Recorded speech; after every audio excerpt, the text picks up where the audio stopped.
Tonight, when the sun goes down, you are going to flip a switch. Light will flood the room, and you won't think twice about it. But for almost the entire history of your species, that switch didn't exist. When the sun set, the world went dark. And what your ancestors did inside that darkness would completely change how you understand yourself. Here's the thing most people get wrong. They imagine ancient humans curling up at dusk, closing their eyes, and sleeping straight through until sunrise. The way a textbook might describe it, 8 hours, quiet, unconscious, done. But that never happened. The night was not empty. The night was alive. And your ancestors were not sleeping through it. They were living inside it in ways that modern science is only now beginning to understand. So what did they actually do? The first thing you need to understand is fire. About 400,000 years ago, your ancestors learned to control it. Not just use it accidentally. Control it, build it, feed it, keep it alive through the night. That changed everything. Anthropologist Polly Wiesner of the University of Utah spent years studying the Juga-Honsi hunter-gatherers of the Kalahari, one of the few remaining groups whose daily rhythms still echo something close to ancient human life. She recorded thousands of hours of conversation and behavior across different times of day. What she found was striking. During the day, conversations were mostly practical. Who is hunting where? What needs to be carried? Who owes what to whom? Functional, transactional, the business of survival. But at night, around the fire, everything changed. The content of conversation shifted almost completely. People told stories. Not just any stories. Stories about people who weren't there. Stories about ancestors. Stories about spirits. About impossible journeys. About figures who could transform. Who could travel between worlds. Who could speak to animals or control the weather. Wiesner found that 81% of nighttime firelight conversation was dedicated to storytelling of this kind.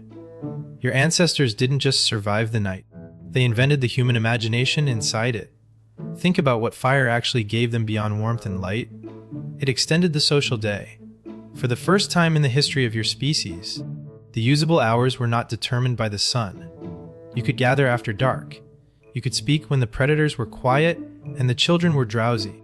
You could sit close together, closer than you would during the day, and share something that daytime activity never allowed time with no immediate task attached to it. Researcher Francesco Berna and his colleagues have traced controlled fire use at Wonderwerk Cave in South Africa back roughly 1 million years. But it was the 400,000 year mark, Homo sapiens and their immediate predecessors, where fire and nighttime culture began to lock together in a meaningful way. The hearth became the center of the social world, not the hunt, not the shelter, the fire. Now here is where it gets stranger. You probably think of sleep as a single block. You go down, you stay down, you come back up. But for most of human history, sleep didn't work that way. Historian Roger Ikirch of Virginia Tech spent 2 decades researching pre-industrial sleep patterns across cultures. His book At Days Close compiled evidence from hundreds of historical documents, diaries, medical texts, court records, literary sources. And what he found was consistent and startling. Before artificial lighting became widespread, humans almost universally slept in 2 separate phases. The first sleep would begin shortly after dark, lasting roughly 4 hours. Then people would wake, not because something was wrong, because this was natural. This was what the body expected. The period between the 2 sleeps lasted anywhere from 1 to 3 hours. People called it the watch, or the watching. And during this time, they did not lie there frustrated or anxious. They talked to their partners. They prayed. They visited neighbors. They had sex. They thought. They lay quietly and processed whatever their dreams had just shown them. Then the second sleep would come and carry them through to morning. Ikirch's research suggests that the modern experience of waking in the night and feeling like something is wrong with you, that anxiety, that sense of failure, that restless guilt, may itself be a product of the industrial era. Before electric light compressed the night into a single unconscious block, your ancestors expected to wake. Waking in the night was not insomnia. It was normal. It was human. And what happened in the space between the 2 sleeps was some of the most psychologically rich time your species ever had. The waking mind at 2 a.m. is not the same mind you use at 2 p.m. Sleep researcher Jerome Siegel of UCLA has conducted fieldwork with several non-industrial societies. The Hadza of Tanzania, the San of Southern Africa, the Tsiman of Bolivia, measuring their actual sleep patterns in real conditions, without artificial light. His team found that these groups do not sleep 8 hours straight. Their average total sleep time is between 6.5 and 7.5 hours, and the structure is fluid, responsive, and fragmented in ways that match the environment rather than a schedule. They also found something that modern people rarely experience: natural, easy waking in the deep middle of the night, followed by a return to sleep without distress. So what did ancient humans do during those waking hours? They tended the fire. In a world without electricity, the fire going out at night was not an inconvenience. It was a serious threat. Someone had to stay alert. Someone had to add wood. This wasn't assigned. It wasn't scheduled. It emerged naturally from the biphasic sleep pattern. People woke, they checked the fire, they listened for predators, they resettled. The night was a shared responsibility, and this is where the social architecture of ancient life becomes visible in a new way. The camp at night was not a collection of isolated sleeping bodies. It was a living organism. Some people were awake while others slept. Some were in a drowsy half state, aware of the sounds around them without being fully conscious. This overlapping wakefulness, what some researchers now call sentinel sleep, may have been the original security system of the human species. You didn't need a guard if the community itself was never entirely unconscious. There is something else the night gave your ancestors that almost never gets discussed: stars. In a world with no artificial light, the night sky above a Paleolithic campfire was not what you see when you look up from a city street.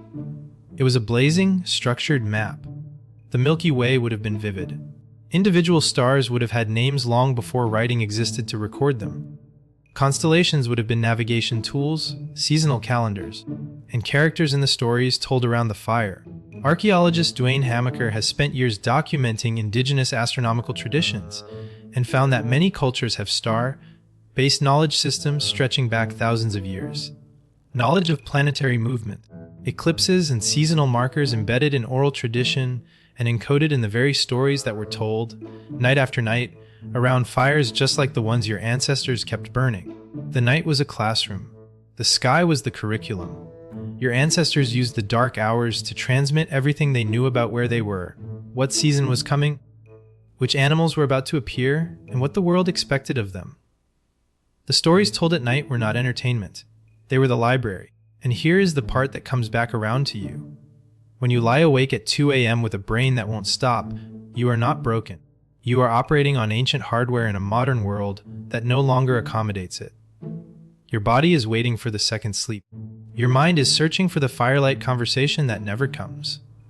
Your instincts are listening for sounds in the dark that your apartment walls have made impossible to hear. The anxiety you feel when you can't sleep is, in part, the anxiety of a social animal that has been isolated from the group at the most vulnerable hour of the biological day. Roger Akirch puts it plainly: the invention of artificial lighting did not improve human sleep. It simply forced it into a shape it was never designed to hold. You were built for the night in ways you have forgotten. Your imagination was sharpened beside a fire. Your social bonds were deepened in the hours after dark. Your sense of the world, its scale, its patterns, its mysteries, was built by a species that looked up at the stars for 10,000 generations before anyone wrote a single word down. Tonight, when the sun goes down, you are going to flip a switch. And somewhere beneath that reflex, an older version of you is still listening for the crackle of wood, still waiting for the stories to begin, still watching the sky for patterns your conscious mind has long since stopped trying to read.